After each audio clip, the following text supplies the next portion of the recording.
अज़ान।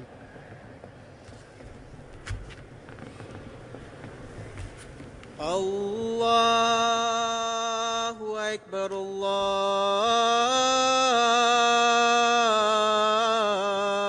अकबर, अल्लाहु अकबर, अल्लाहु अकबर। अशहदु अल्ला इलाहा इल्लल्लाह। अशहदु अल्ला इलाहा इल्लल्लाह।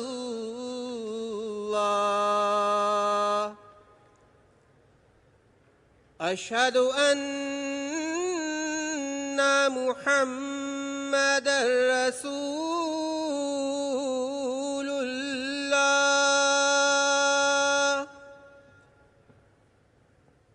अशहदु अन्ना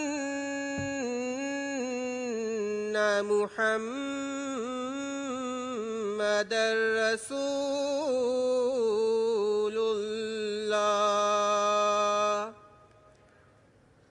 हय्य अला सलाह,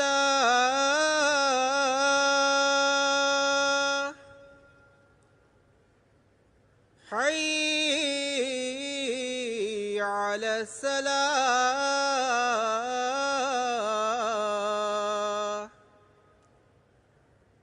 हय्य अलल फलाह,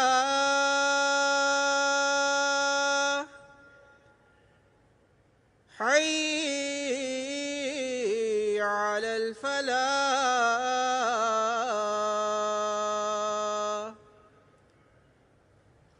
अल्लाहु अकबर, अल्लाहु अकबर। ला इलाहा इल्लल्लाह।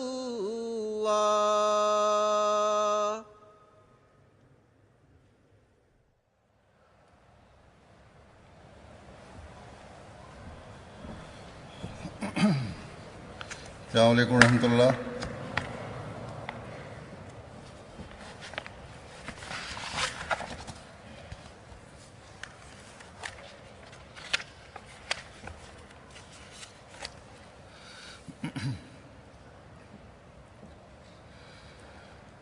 أشهد أن لا إله إلا الله وحده لا شريك له وأشهد أن محمدا عبده ورسوله أما بعد فأعوذ بالله من الشيطان الرجيم. بسم الله الرحمن الرحيم. الحمد لله رب العالمين الرحمن الرحيم مالك يوم الدين. إياك نعبد وإياك نستعين. اهدنا الصراط المستقيم صراط الذين أنعمت عليهم غير المغضوب عليهم ولا الضالين.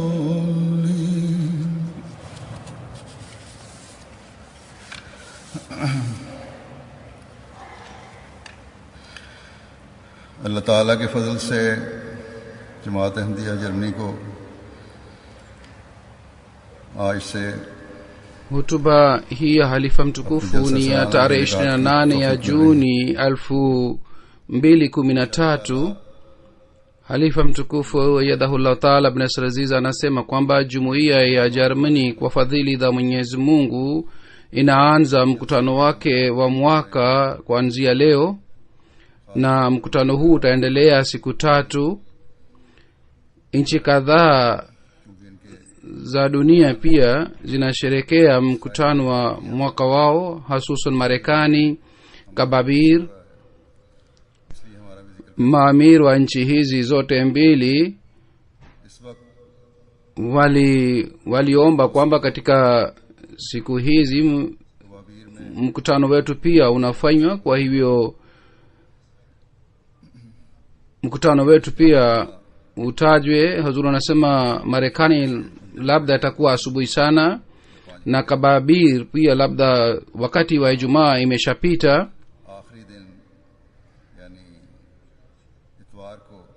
Ijumaa ya Marekani labda itaanza baada ya masaa 5 au 6, lakini siku ya mwisho ya mkutano, yani Jumapili, takriban mkutano wao pia utakwisha sawa na wakati wa hapa. Kwa hivyo wao pia watashiriki katika siku ya mwisho wa mkutano inshallah taala.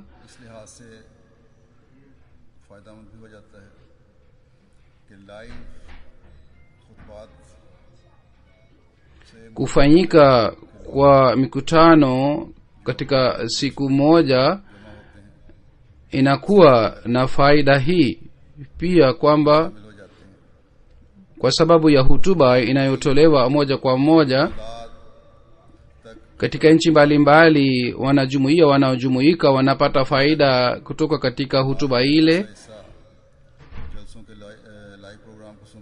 na idadi kubwa ya jumuiya inasikia hutuba ya Halifatul Masih. Bila shaka wengi wanajumuiya wanasikiliza program zote za mikutano wa mwaka, lakini sawa na kadirio langu ni kwamba wapo wengi ambao hawasikilizi hutuba moja kwa moja, kama niliyosema katika Marekani au wanajumuiya wa nchi zingine ambapo mikutano inafanywa. Wao watashiriki katika siku ya mwisho, yani Jumapili, lakini wengi leo siku ya Ijumaa pia wengi watakuwa na hamu, ingawa wakati wa hapa haipatani na haiko sawa na wakati wa nchi zao, lakini wengi kwa sababu wanashiriki kwa nia ya kushiriki mkutano wa mwaka wao, sawa na wakati wao wanasikiliza hutuba. Yani wengi wanasikiliza hutuba katika siku za mkutano. Katika hutuba ya leo kuhusiana na mkutano wa mwaka, nataka kukumbusha kuhusu malengo ya mkutano wa mwaka, yani malengo yale ambayo Sayyidina alayhi salatu wassalam alieleza mwenyewe. Tunataka tukumbushwe mara kwa mara, ili katika siku za mkutano tuzingatie sana malengo ya mkutano, na baada ya mkutano pia tujitahidi tuweze kufuata malengo haya, na wanajumuiya wanaeleza habari yake sawa na hali ya imani yao. Na jambo hili linategemea kiasi gani mtu anazingatia na anasikia kwa makini, na kwa muda gani mtu anakuwa na athari yake. Siku hizi mtu amejishughulisha katika mambo ya dunia, na kwa sababu ya hii mara chungu mzima dunia inatangulizwa juu ya mambo mengine, na kwa sababu ya hii kutekeleza majukumu yaliyofaridhishwa na nafali, pia mtu anaghafilika kuhusu mambo haya mawili. Ndiyo maana watu wengi wananiandikia kwamba wakati wa mkutano wa mwaka, katika siku za mkutano wa mwaka, hali yetu ilibadilika kabisa.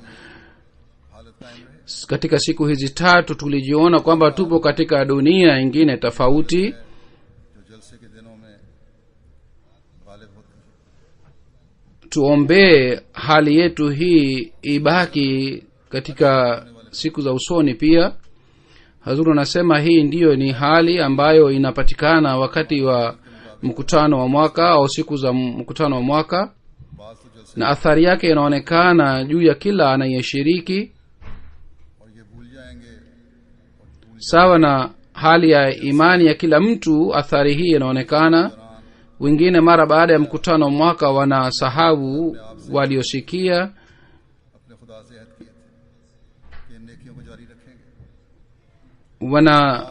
wanasahau चंद दिन kwamba wakati wa kusikiliza hutuba za mkutano wa mwaka tuliahidi nini, na tuliahidi na Mwenyezi Mungu kwamba tutaendeleza wema yetu, na wengine Hazur anasema watakuwa na athari hii kwa siku chache, wengine watakuwa na athari hii kwa wiki kadhaa, wapo wengine ambao watakuwa na athari ya mkutano wa mwaka kwa miezi kadhaa. जिन पर इस नेक माहौल का असर Huu सालों रहता है। ni ukweli, hatuwezi kujiepusha katika hali hii.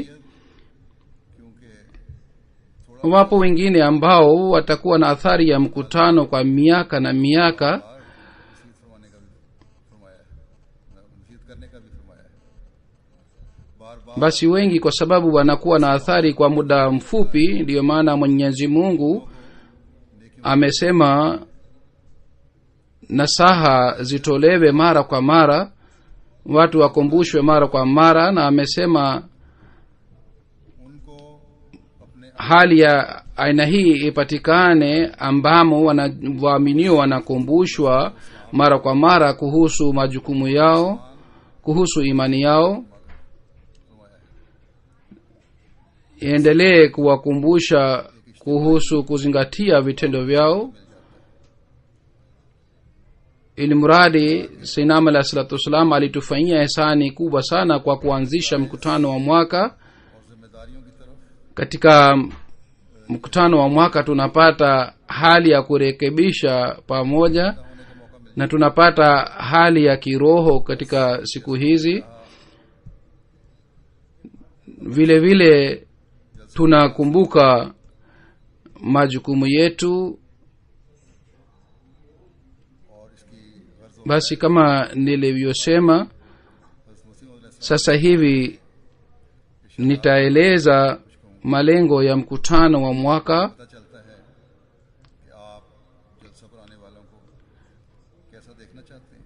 na kwa ajili ya hii nitasoma baadhi ya maandiko ya Sayyidina Ahmad alayhi salatu wassalam. Kwa kusoma maandiko haya inadhihirika waziwazi kwamba Sayyidina Ahmad alayhi salatu wassalam alikuwa akitaka washiriki wa mkutano wawe wa aina gani. Kabla nianze maandiko haya, wasimamizi waniambie kwamba je, sauti yangu inafika mpaka mwisho wa ukumbi, au wale ambao wamekaa mwisho wa ukumbi waniambie kwamba je wao wanasikia. Hazur anasema sawa, ikiwa mnasikia sauti. और उनके अंदर Sayyidina Ahmad alayhi salatu wassalam asema और वो ज़ुहद और तकवा और खुदा तरसी moyo परहेज़गारी unatakiwa uiname mwelekee katika akhera, na hofu ya Mwenyezi Mungu ipatikane ndani yake, ucha Mungu na utakasa na upole na tabia ya kupendana na सरगर्मी इख्तियार करें। udugu upatikane, na uwe mfano kwa ajili ya wengine, na utakasa na wema ipatikane ndani yake, na kwa ajili ya dini wajitahidi sana. Hazur anasema katika maneno haya machache, Sayyidina Ahmad alayhi salatu wassalam ameeleza mwelekeo kwa ajili ya wanajumuiya. Amesema wale wanaoshiriki mkutano wa mwaka बुराइयों की जड़ कट जाती है। mabadiliko ya aina hii yapatikane, kwamba wawe mfano katika uchamungu. दुनियावी Mtu तस्वीर से akizingatia kauli hii anaona kwamba katika nasaha hii, katika maandiko haya ni nasaha ambayo inakata mizizi ya maovu na maasi, के तमाम दरवाजे ni kujizuia katika tamaa za dunia na ख्वाहिश पैदा ही ना हो kutokuwa na tamaa mbaya mioyoni mwetu, तो इंसान दुनिया में na kutojizuia katika tamaa ya dunia kiasi hiki kwamba milango yote ya mioyo ifungwe ili mtu asiwe na tamaa ya dunia moyoni mwake. इस तरह रोक लो कि दुनिया से कट जाओ। जोत यह है कि इन चीज़ों के Mtu hawezi kujikata katika vitu vyote vya dunia, wala si maana yake hii kwamba mtu ajikate kabisa na dunia hii. अपनी नेमतों की तहदीस Kujikata katika dunia maana yake ni kwamba से फ़ायदा ना उठाना भी kwamba mjizuie katika tamaa mbaya za dunia. रवायात में आता है Mwenyezi Mungu ameeleza kwamba ही रखते रहें। neema zake रोज़ाना रोते zinatakiwa zichukuliwe faida kutoka kwake. Ikiwa mtu hapati faida kutoka katika neema za Mwenyezi Mungu, hii pia si imani. Masahaba kadhaa walisema kwamba tunataka tuendelee kufunga saumu kila siku, hatutaoa wala hatutaenda karibu na mwanamke, tutaendelea kusali sala usiku mzima. नमाजें भी पढ़ता हूँ।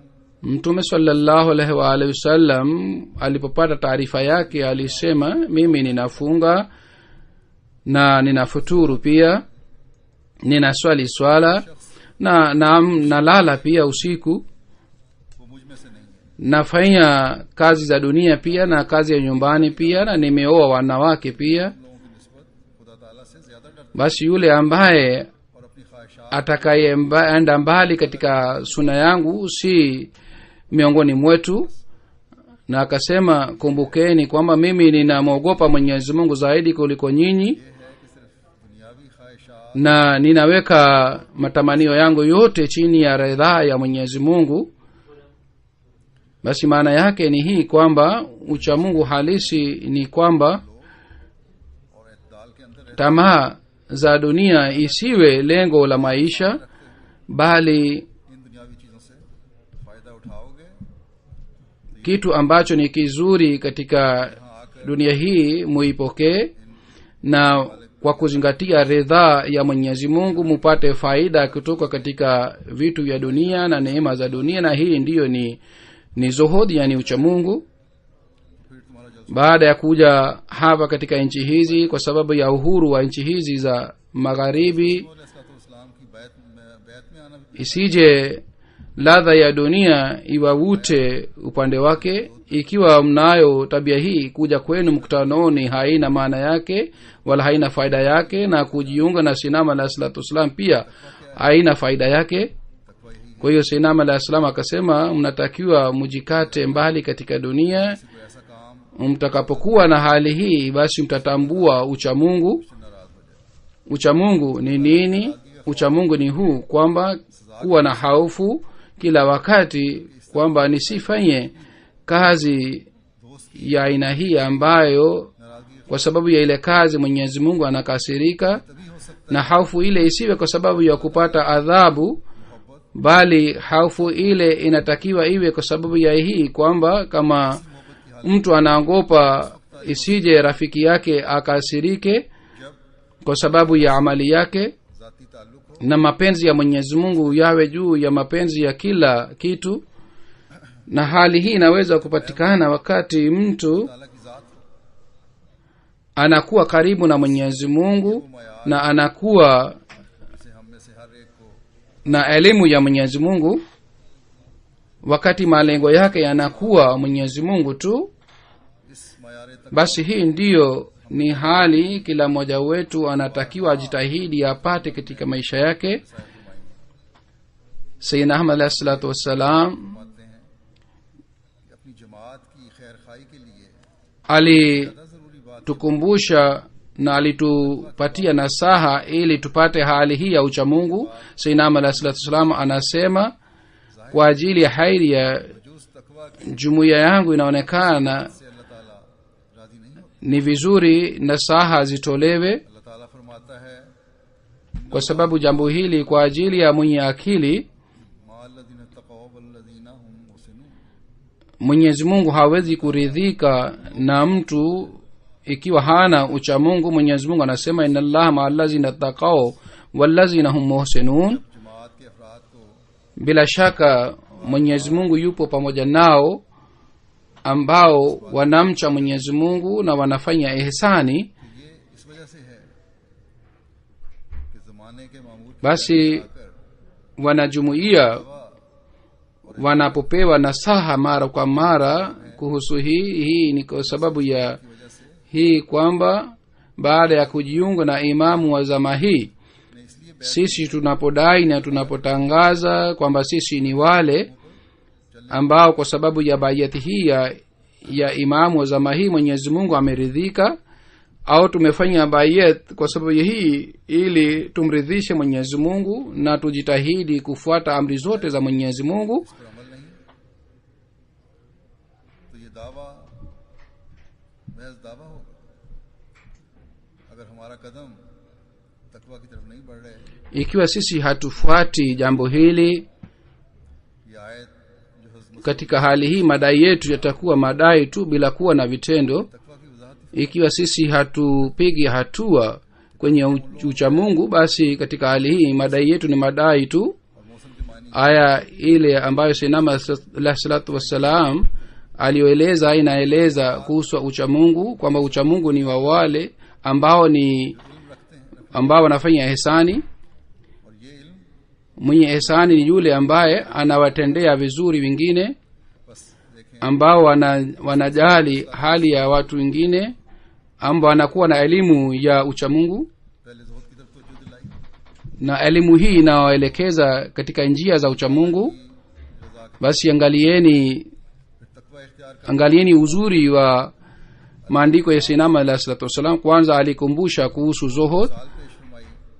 जिसमें ये yani matamanio yenu yanatakiwa yawe chini ya ridhaa ya mwenyezi mungu, kisha kwa kukumbusha uchamungu उन्हें फैज़ पहुंचाओ alitoa mfano kutoka katika qurani tukufu ambayo कि हासिल inaeleza kwamba फिर आप अलैहिस्सलाम फरमाते kwa kujitolea matamanio yenu mwapatie faida wengine, तकवा की ज़रूरत है।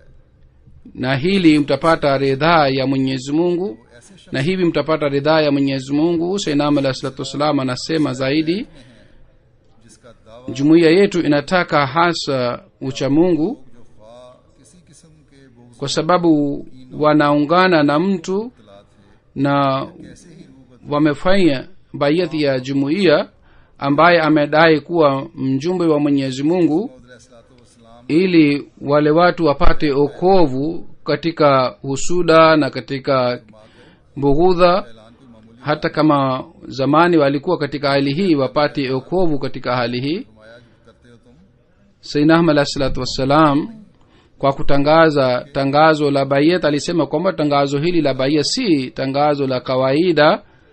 अल्लाह ताला की alisema mnapofanya bayati yangu jambo hili si jambo la kawaida, कि मेरे kwa sababu anasema दुनिया की इस्लाह हो, madai yangu ni kwamba mimi nimekuja kutoka kwa mwenyezi mungu, mimi ni mjumbe wake na nimetumwa kwa ajili ya kazi hii, kwamba kwa kunipitia mimi dunia irekebike, मानने वालों के जरिए से kwa kunipitia mimi mtu amtambue mungu wake का इजहार और तरवीज हो। na atakuwa karibu na mwenyezi mungu, na kwa sababu ya kunipitia mimi na kwa sababu ya kuwapitia wafuasi wangu Quran करीम में hulka njema zitapatikana kwazo mwenyezi mungu alisema zifanywe na zilielezwa katika qurani tukufu iliyoshuka juu ya mtume muhammad sallallahu alaihi wa sallam. दिलों से निकालने हों। huzuru anasema kwa ajili ya kutimiza haki za watu और अल्लाह ताला के हुकूक tunalazimika tujitoe mbali से tujitoe nje katika bugudha na husuda ya kila aina, na tunalazimika tusafishe mioyo yetu kama kioo. दुनिया का खौफ, Na kwa ajili ya kutimiza haki za Mwenyezi Mungu tunalazimika tujitakase katika shirki ya kila aina. को इंसान भुला देता है, Haufu ya dunia au haufu ya wanadunia उसकी इबादत के मयार में कमी, au kuelekea kwenye dunia, सबसे बचोगे तो तभी बैत के na kwa sababu ya hii mtu anamsahau Mwenyezi Mungu, ये बजुज तकवा के मुमकिन नहीं। na kwa sababu ya hii ibada haitekelezwi vizuri. Ikiwa mnajiepusha katika mambo haya yote, ndipo mtaitwa wenye kufanya bayat vizuri. Ikiwa hali hii haipatikani, basi uchamungu haupatikani. Ikiwa unataka kutimiza haki ya bayat kwa kuleta mabadiliko mazuri haya ndani yenu, बात से निजात पा, mujirekebishe na murekebishe hali yenu, mulete mabadiliko haya mazuri ndani yetu. Matokeo yake ni kwamba सख्त अल्फाज में mtasalimika katika maafa ya aina mbalimbali. फरमाते हैं, Kuhusu hii Sayyidna Ahmad alayhi salatu wassalam ametuonya katika maneno makali. कि उनका दावा और Anasema Sayyidna Ahmad alayhi salatu wassalam kwamba Mwenyezi Mungu ni mrehemevu, उसका गैज़ व गज़ब vile vile ni mwenye kuadhibu pia. Anaona jumuiya moja kwamba wao wanadai, खुदा ताला के, lakini vitendo vyao havifanani na बल्कि हम हमेशा madai yao. Katika hali hii ghadhabu ya Mwenyezi Mungu inazidi. अपनी इस्तेदादों के मुताबिक कोशिश करने वाले हों, Isitokee kwamba उसका tuone ghadhabu ya Mwenyezi Mungu, bali kila wakati kwa kuzingatia ucha Mungu sawa na uwezo wetu tuweze kufanya juhudi, हमारी क्या हालत होनी चाहिए, tuweze kuomba fadhili za Mwenyezi Mungu kutoka kwake, na tuweze kupata rehema yake na baraka zake. इस कदर नेकियां करता है, Kwa ajili ya kupata hali hii tunatakiwa tuwe na hali ya aina gani na tunatakiwa tufanye juhudi gani? Kuhusu hii Sayyidina Ahmad alayhi salatu wassalam anasema, यानी जो इंसान पर फर्ज किया गया kadiri mwanadamu anafanya vitendo vizuri उतारना, inakuwa na sehemu mbili, moja ni ya faradh na ya pili ni nafali. Faradh ni ile ambayo imelazimishwa juu ya mtu, kama ni kulipa तुम्हारे फ़राइज़ deni au kufanya wema kwa sababu ya wema. से करे तो उसके मुकाबले पर नेकी, Hazur anasema baadhi watu wanachukua mkopo lakini hawataki kulipa. Hazur anasema hii ni faradh, yani kulipa mkopo ni faradh, साथ नवाफिल au ikiwa mnatendewa vizuri lazima nyinyi pia mumtendee. जो इसके Pamoja na hii, pamoja na kila faradhi kunakuwa nafali, मुकाबले भी एहसान के अलावा और yani mema मसलन ज़कात ambayo inakuwa na nafali. Kwa mfano, वो और सदकात देते हैं, ikiwa mtu amefanyiwa ihsani anatakiwa afanye ihsani zaidi kuliko aliyofanyiwa. Hii ndiyo ni nafali. Kwa mfano, pamoja na zaka, मैं उसके waamini wanatoa sadaka. हत्ता के Mwenyezi Mungu anakuwa rafiki wa watu wa aina hii. Mwenyezi Mungu anasema kwamba urafiki wake unakuwa mpaka hii kwamba वास्ता है, anakuwa miguu yake, mikono yake, hata anakuwa ulimi wake. दोस्ती Hii ndiyo, हिफाजत के huyu ndiyo ni Mungu wetu, kwamba की सोच भी वहाँ तक नहीं पहुँच, anatupatia ujira wa लेकिन ये मुकाम mema yetu, bali anakuwa rafiki wa yule anayefanya mema kiasi hiki kwamba kwa sababu ya urafiki wake njia mpya zinafunguliwa. तो इस बात की तलाश में रहो, Lakini hali hii inapatikana wakati gani?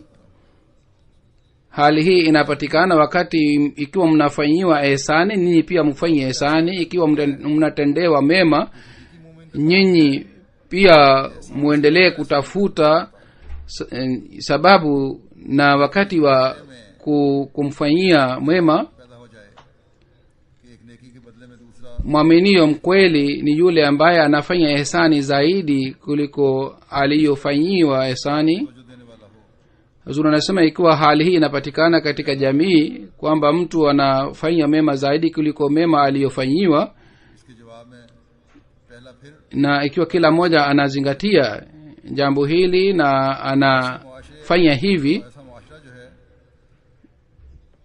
kwamba mmoja alifanya नहीं हो सकता। mema na mwingine anamtendea vizuri zaidi, प्यार katika hali hii बन जाएगा। और जब ये सब jamii ya aina hii haiwezi kuwa jamii ya watu wanaozingatia masilahi yao tu, bali amani, usalama, bali itakuwa jamii ya upendo na usalama. बदला देने वाला है। Ikiwa hii yote inafanywa kwa ajili ya kupata ridhaa ya Mwenyezi Mungu, साबो शुमार नहीं है, katika hali hii Mungu ambaye anajua hali ya mioyo नवाजता है। na anatupatia ujira zaidi kuliko wote, वो है ikiwa yeye akileta baraka zake, basi hakuna anayeweza kuhesabu neema zake na baraka zake. ये गरज होकर करनी है। Hii ndiyo ni hali inatakiwa ipatikane ndani yetu, kwamba tutafanya mema इसके साथ नवाफिल हो। na tutafanya mema bila kuwa na tamaa yoyote. Tutafanya mema kwa ajili ya kupata ridhaa ya Mwenyezi Mungu. और हमारे दूसरे Katika ibada zetu inatakiwa pamoja na fardh tufanye दुनियावी nafali, मकसद के लिए ना हो। kwa sababu ya hii इंसान ili tuweze kupata ridhaa ya Mwenyezi Mungu. Vile vile pamoja na vitendo vingine pia tunatakiwa tufanye nafali, na isiwe kwa ajili ya faida ya dunia. जिसकी कदर खुदा ताला फरमाता है। Tusifanye ihsani kwa sababu ya kupata faida kutoka kwa wengine, bali iwe kwa ajili ya kupata ridhaa ya Mwenyezi Mungu, na hii ndiyo ni uchamungu halisi अगर हम नमाज पढ़ते हैं ambayo Mwenyezi Mungu anaheshimu. दिया है Pengine Mwenyezi Mungu anasema kwamba mimi sitaki और इबादत की ibada yenu ya kidhahiri wala tolea kwenu ya kidhahiri. Swala tunayoswali ambayo Mwenyezi Mungu amesema ni lazima tuswali, मैं मैंने जिन्नों और इंसानों को na इबादत के लिए पैदा किया, miraji ya ibada pia ni swala. इसके कायम करने की, Kisha Mwenyezi Mungu anasema wama khalaqtul jinna wal insa illa liya'budun, बाकायदा पढ़ने की, yani वक्त पर पढ़ने की। nimeumba jini na wanadamu kwa ajili ya kuniabudu mimi. लेकिन Kuhusu kwa ajili ya kuswali swala, amri imetolewa kwamba iswaliwe kwa jamaa na iswaliwe kwa nyakati zake, बस lakini हमारे लिए ikiwa sala hizi कि क्यों एक नेकी lakini ni sala hizi ambazo Mwenyezi Mungu anasema inakuwa mangamio kwa ajili ya watu wengine. कि अल्लाह ताला ने Jambo hili ni jambo la kufikiria sana kwa ajili yetu, kwamba kwa nini mema moja inaweza kuwa mangamio kwa ajili ya mwanadamu. Jibu lake la kawaida ni hili kwamba Mwenyezi Mungu ज़ाहिरी amesema mema yote ifanywe kwa kuzingatia uchamungu, हमारे अंदर kana kwamba Mwenyezi Mungu anataka ile kiini, ile mbegu ambayo ipo ndani ya ngozi. कि हमने एक ज़ाहिरी अमल तो कर लिया, लेकिन इसकी रूह Ikiwa kwa sababu ya sala zetu hatupati huruma kwa ajili ya wengine, katika hali hii tunatakiwa नमाज में नहीं, tujue kwamba tumefanya kitendo kwa kidhahiri, lakini hatukupata kiini chake, asili yake. आ रहा होता है, लेकिन खोलो Baadhi wakati तो मगज होता है, वो या बना ही नहीं होता पूरी तरह। tunaona katika matunda yanayokuwa na ngozi kwamba kwa kidhahiri matunda yale yanaonekana mzuri, बादाम भी होता lakini tunapofungua है, अंदर से tunaona बस labda yale matunda yameliwa na wadudu के अहकाम au bado ni bichi.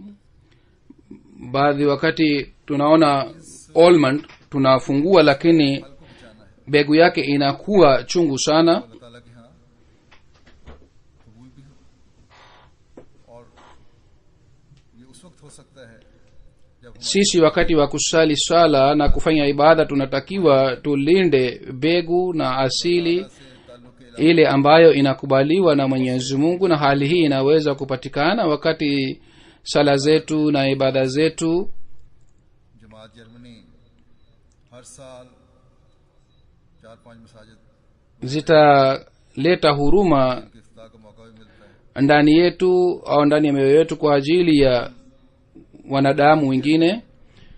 jumuiya ya Germany kila mwaka kwa fadhili za Mwenyezi Mungu inajenga misikiti 4-5 na mimi napata nafasi ya kuifungua misikiti hii, na kila mahali ninapofungua misikiti nasema kwamba baada ya ujenzi wa misikiti huu katika eneo la msikiti huu wanajumuiya wanaoishi majukumu yao yamezidi sana. चीज ये है Baada ya kujenga misikiti kuja kusali swala ndani ya ule misikiti si sifa maalum, hata kama mnakuja kusali swala 5, bali अहमदी के अमल से जाहिर हो रही है। kitu hasa ni kwamba kwa sababu ya msikiti huu upendo unatakiwa upatikane उस रूह का असर हो na जो अल्लाह ताला mupatane wenyewe kwa wenyewe, में पैदा करते हैं na hali hii ionekane kutoka katika vitendo vyenu.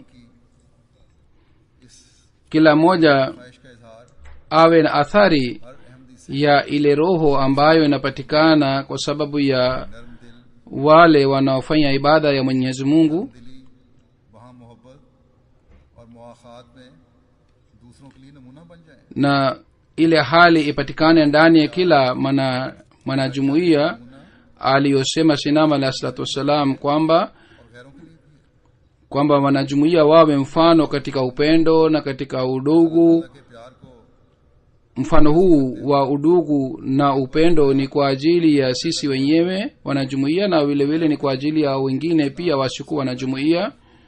तवज्जो दिलाने वाले हों और यूं Ikiwa sisi tunapendana na tunakuwa na udugu katika hali hii, ikiwa tutavuta mapenzi ya Mwenyezi Mungu, vile vile wengine washuku waislamu watavutika kwenye Islam, na hivi njia za mahubiri zitafunguliwa. अपनी रहमत का हाथ लंबा करके Sinam alayhi salatu wassalam anasema रातें और कीने katika dua moja aliyofanya kwa ajili ya wanajumuiya, alisema Mwenyezi Mungu aisafishe mioyo ya wanajumuiya wangu, na Mwenyezi Mungu aielekeze mioyo yao upande wake, na bughudha na husda yote iondolewe katika mioyo yao, na upendo hasa upatikane ndani ya mioyo yao.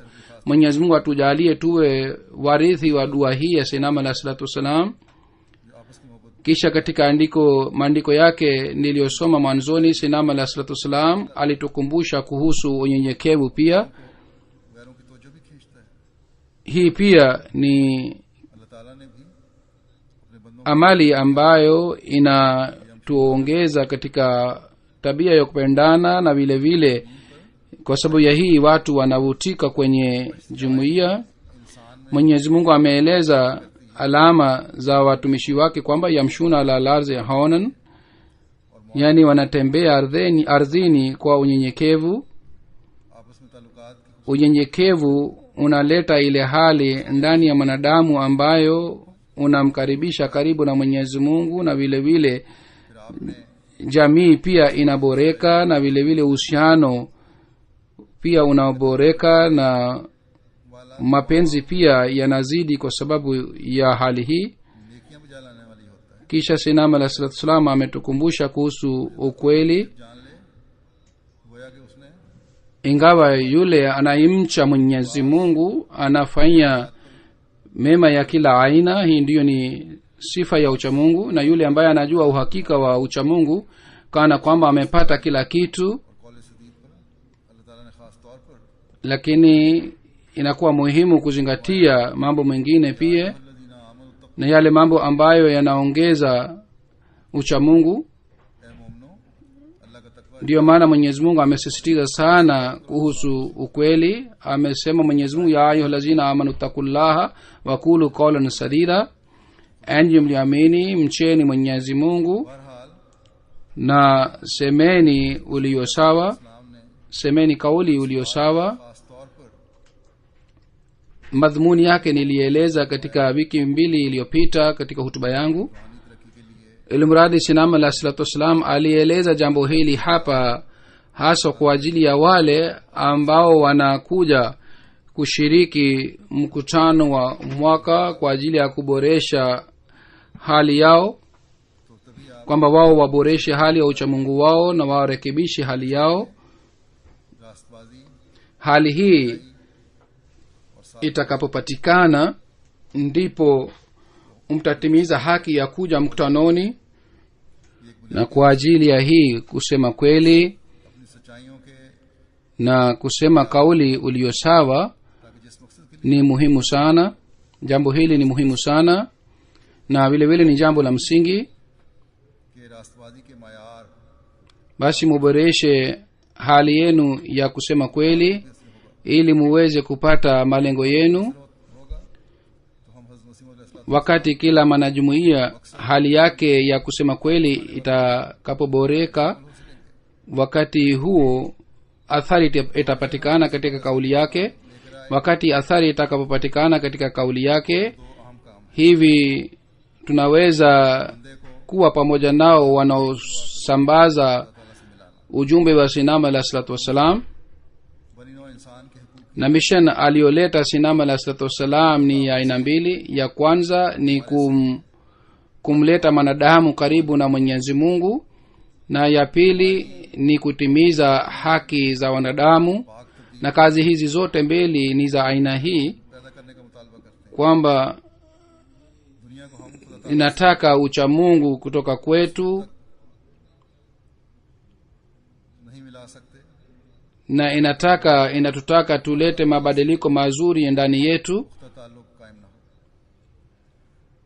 दूसरे बनी नौ इंसान के Hatuwezi kuleta dunia karibu na Mwenyezi Mungu हम उस वक्त तक नहीं कर सकते mpaka sisi wenyewe hatutakuwa karibu na Mwenyezi Mungu. सच्चाई, मोहब्बत, अखुवत Ikiwa kuna swali la kutimiza haki za wanadamu wengine, hatuwezi kufanya hivi mpaka sisi wenyewe tuwe na unyenyekevu, mapenzi na आना है इंशाअल्लाह। na upendo, na tunakuwa na tabia ya kujitolea. और हज़रत मसीह मौद अलैहिस्सलाम Basi katika siku hizi za mkutano tutachunguza vitendo vyetu na hali yetu, na tutaboresha hali yetu और अमली हालतों में दुरुस्त ili हर अहम tuweze kutimiza करनी चाहिए। matamanio ya sinama alah salatu wassalam katika siku hizi tatu. अल्लाह करे कि हम हकीकत में इस जलसे के मकसद Kila mwanajumuiya na kila anayeshirika anatakiwa aboreshe hali ya uchamungu wake na hali ya imani yake, na mufanye dua pia kwa Mwenyezi Mungu atuwezeshe tuweze kufanya hii. Mwenyezi Mungu atuwezeshe tuweze kupata malengo ya mkutano wa mwaka. Amin. الحمد لله نحمده ونستعينه ونستغفره ونؤمن به ونتوكل عليه ونعوذ بالله من شرور أنفسنا